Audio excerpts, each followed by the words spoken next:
Autopsy of Jane Doe, made by the guy who made Troll Hunter, Andre Ovredal.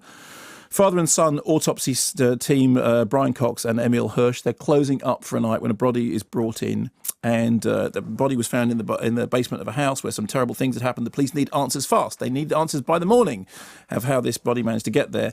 And then we've all seen, stuff on television and movies about that idea of, post-mortems being how you do detective work nowadays. But in this particular case, the body actually becomes the story.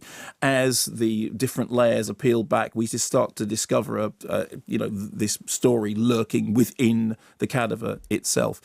Brian Cox gives it his all in the way that only Brian Cox can. And of course, I mean Brian Cox, not Brian Cox. Not Prof. Not Prof, but Brian Cox, the Brian Cox.